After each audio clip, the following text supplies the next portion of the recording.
आपको लग रहा है कि अमेरिका में राहुल गांधी ने जो बयान दिया है उसको मुद्दा बनाकर हरियाणा में काम कर लेगी क्या भारतीय जनता पार्टी?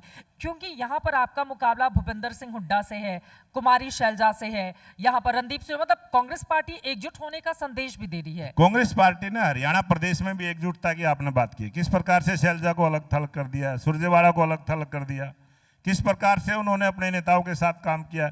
और जिस प्रकार की हुड्डा की बात की है, हुड्डा ने जो अपने राज्य में किया था, वो 2 लाख नौकरियों के बारे में एनआईटी फरीदाबाद से उनके प्रत्याशी हैं, उन्होंने बयान दिया है, सार्वजनिक रूप से बयान दिया है कि हमारे हिस्से में 2000 नौकरियां आएंगी, जो 50 वोट देगा उसको हम नौकरी देने का काम करेंगे। उसी प्रकार से उनके एक असंध से प्रत्याशी है, उन्होंने भी इसी प्रकार का बयान दिया है कि हम पहले अपने घर भरने का काम करेंगे। उन्होंने खुद स्वीकार किया है, जनता के बीच में स्वीकार किया है कि कांग्रेस के नेता अपना घर भरेंगे, फिर अपने रिश्तेदारों का घर भरेंगे, फिर मिलने वालों का। सिर्फ टॉवल तो बीजेपी में भी देखने को मिला है ना। दूसरी बात उन्होंने, आपके लिए संभालना मुश्किल हो गया था। एक और बात उन्होंने कही है आपके तो कि बगैर भ्रष्टाचार के सरकार नहीं चलती। हाँ। ये खुद उन्होंने स्वीकार किया है, कांग्रेस के नेता स्वीकार करते हैं ये सारी बातें।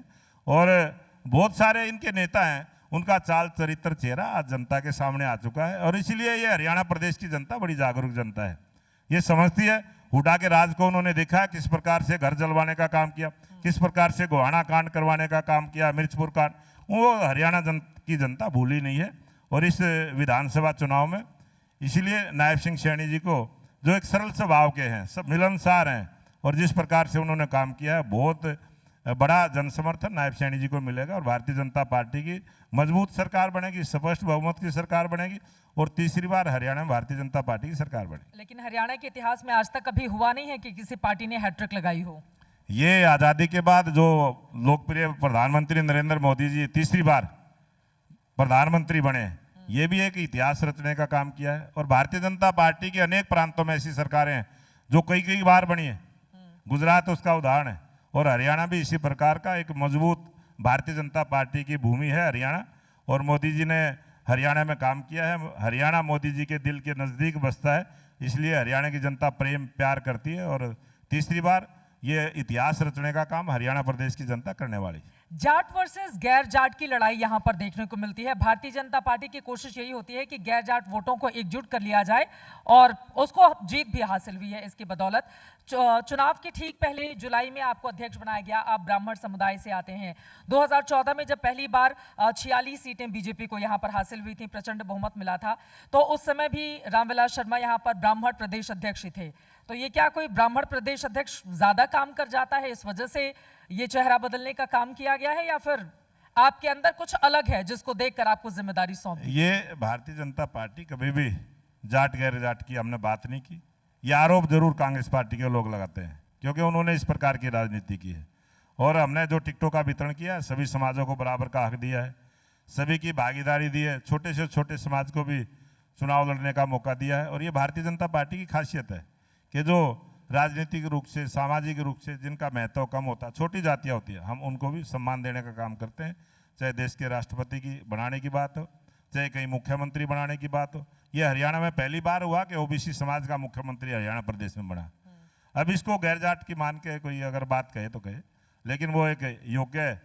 और भारतीय जनता पार्टी का ऐसा कार्यकर्ता जो बल्कि कार्यालय से जो शुरुआत की थी, एक कलरक के तौर पर भारतीय जनता पार्टी के काम करने की शुरुआत की थी, आज वो हरियाणा प्रदेश के मुख्यमंत्री की कुर्सी पर हैं।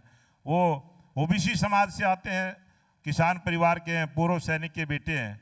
अगर इसको भी कांग्रेस पार्टी कहे कि ये तो गैर जाट और जाट की राजनीति करते हैं, तो ये राजनीतिक आरोप है, सच्चाई नहीं। समय पहले आप कह रहे हैं कि बीजेपी जाति वाली राजनीति नहीं करती है, अब आप गिना रहे हैं मुख्यमंत्री सैनी देखिए ओबीसी जाति से आते हैं। मतलब पहले तो तय कर लीजिए कि जाति वाली राजनीति बीजेपी करती है या नहीं करती है। ये जनता को बताना पड़ेगा ना। अगर वो कहते हैं जाट और गैर जाट की, कांग्रेस आरोप लगाती है, ये हमने तो आरोप नहीं लगाया, ये आरोप कांग्रेस लगाती है। तो कांग्रेस को यही जवाब है कि ये तो स्वाभाविक रूप से है। वो कांग्रेस पार्टी में अगर कोई प्रदेश अध्यक्ष दूसरा बनता है, हुड्डा जी उसकी टीम नहीं बनने देते, उनको काम नहीं करने देते। और कहाँ भारतीय जनता पार्टी, एक मोहनलाल बड़ौली को जिम्मेवारी दे दी तो सब उसके साथ लग लिए, किसी और को जिम्मेवारी दे देंगे उनके साथ लग लेंगे। तो ये एक विचारधारा की पार्टी है। ये सबके साथ सबका विकास, सबका प्रयास की जो बात हमने कही है, उसको लागू करते हैं। और बहुत सारी ये बातें भारतीय जनता पार्टी के, और कांग्रेस पार्टी तो उसके नजदीक भी नहीं। कुमारी शैलजा पर आप लोग बहुत मतलब डोरी डाल रहे हैं, वो नाराज हैं, इस वजह से आप लोग चाहते हैं कि वो नाराज होकर कुछ ऐसा बोल दें या कांग्रेस में बीजेपी अपने बयानों के जरिए कुछ सिरफुटौल करा दे। यही मंच पर थी वो आज, उनकी ओर से कहा गया कि बीजेपी ये ख्वाब नहीं पाले, मुंगेरी लाल के हसीन सपने, उनकी ओर से ये संदेश देने की कोशिश की गई है। उन्होंने कहा मेरा एक एक खून सब कांग्रेस के काम आने वाला है, लेकिन उन्होंने ये भी इच्छा जता दी कि हाँ फ्यूचर में अभी मुख्यमंत्री की कुर्सी खाली है, उसके लिए वो दावेदार हैं प्रबल, और होना भी चाहिए, और कांग्रेस पार्टी ने उनको डिक्लेयर भी करना चाहिए। हम तो मांग करते हैं कि शैलजा को मुख्यमंत्री पद की उम्मीदवार डिक्लेयर करना ना, फिर उनसे काम ले। उनको इग्नोर क्यों किया जा रहा है? आप लोगों को क्या मिल जाएगा कुमारी शैलजा को सीएम उम्मीदवार घोषित कर देगी? वो इतनी वरिष्ठ नेता हैं, ऐसी समाज से आती हैं, और इतनी वरिष्ठ नेता हैं, उनमें क्या कमी है कि वो मुख्यमंत्री नहीं बन सकते? वो भी काबिल है। हुड्डा में ही क्या खासियत है कि वो वही मुख्यमंत्री बने, या वो मुख्यमंत्री बने या उनका बेटा मुख्यमंत्री बने, किसी का और का नंबर ही ना लगे? ये कहाँ के, ये राजनीतिक रूप से जो हुड्डा ने, कांग्रेस पार्टी नहीं आज हुड्डा कांग्रेस है, ये तो नाम की कांग्रेस है, बाकी जो कुछ है वो हुड्डा है। झगड़ा करवाना चाहते हैं आप कांग्रेस पार्टी के भीतर कि हुड्डा कुमारी शैलजा में झगड़ा हो जाए, उसका फायदा बीजेपी को मिल जाए? झगड़ा क्यों हो जाए इसमें भी? अगर वो मुख्यमंत्री बन सकता है तो शैलजा के बनने से झगड़ा हो जाएगा। अगर हुड्डा मुख्यमंत्री बने तो झगड़ा नहीं होगा, शैलजा मुख्यमंत्री बने तो झगड़ा होगा। ये कहाँ की इंसानियत? अरे अभी किसी का नाम घोषित नहीं किया है कांग्रेस पार्टी ने, तो नाम घोषित कर देना चाहिए, हमारी मांग है ना, वो कर देना चाहिए उन्होंने। आप लोग के लिए मुश्किल नहीं हो जाएगी? कुमारी शैलजा महिला भी हैं, अच्छा है, 21% हरियाणा प्रदेश में एक महिला मुख्यमंत्री बने, हमारे लिए तो खुशी की बात होगी, हम तो चाहते हैं वो बने। मतलब कांग्रेस की सरकार में कुमारी शैलजा मुख्यमंत्री बन जाए, ये चाहते हैं बीजेपी के प्रदेश अध्यक्ष? बिल्कुल चाहते हैं। फिर आपकी सरकार तो चली जाएगी ना फिर, अगर वो मुख्यमंत्री बन जाएंगी तो? उनकी सरकार हमारी सरकार होगी, जो भी बनेगा हमारी सरकार होगी। ये कुमारी शैलजा को लेकर इतना मोह क्यों है आप लोगों में, मुझे समझ में नहीं आ रहा है। ये मोह नहीं है, झगड़ा लगवाना है? नहीं, झगड़ा भी नहीं लगवाना है, जो हक की बात है वो कहनी चाहिए, सच्ची बात कहनी चाहिए। पंचायत में बैठे, पंचायत में पंचायत जैसी बात करनी चाहिए। पर्दे के पीछे कुमारी शैलजा से बातचीत चल रही है? पंचायत में बैठ के झूठ नहीं बोलने चाहिए, सच्चाई बात कहनी चाहिए। और देश की जनता जिस प्रकार से चाहती है, देश की जनता जिस प्रकार, ये परिवारवाद, जातिवाद, क्षेत्रवाद, ये खत्म होना चाहिए राजनीति में। राष्ट्रवाद की बात होनी चाहिए, सबको मौका मिले काम करने का, सबको मौका मिले, सबको हक है काम करने का, सबको मौका मिलना चाहिए। एक ही क्यों, हुड्डा ने 10 साल राज किया है, उन्होंने आगे खुद करना चाहिए। मतलब बीजेपी की सरकार को तो बलिदान देना पड़ेगा ना फिर, क्योंकि वो कांग्रेस से बनेंगे, वो तो आने से रही बीजेपी में। कोई ना कोई एक तो बनेगा ही, मुख्यमंत्री बनाने के लिए मतलब पूरा जोर लगा रहे हैं। बिल्कुल कोई ना कोई तो बनेगा ही ना, बनना चाहिए। एक ही क्यों बने, दूसरे का नंबर क्यों नहीं आए? पर्सन यही है, और पंचायत में यही पर्सन आपने करना चाहिए। मतलब वहां पर धुआं है और आप लोग आग थोड़ी ज्यादा भड़के, आप लोग हवा देने की कोशिश कर रहे हैं कांग्रेस पार्टी के भीतर, है ना कुमारी शैलजा के लिए? वो तो उनका जैसा कर्म होगा वैसा ही फल उनको मिलेगा, हुड्डा जैसा कर्म करेंगे वैसा ही फल मिल जाएगा। चलिए चलते चलते आखिरी सवाल है, भारतीय जनता पार्टी प्रदेश में 90 में से कितनी सीटें जीतने जा रही है? और सबसे बड़ी चुनौती अगर दो मौजूदा वक्त में बतौर अध्यक्ष आप देख रहे हैं तो वो क्या है?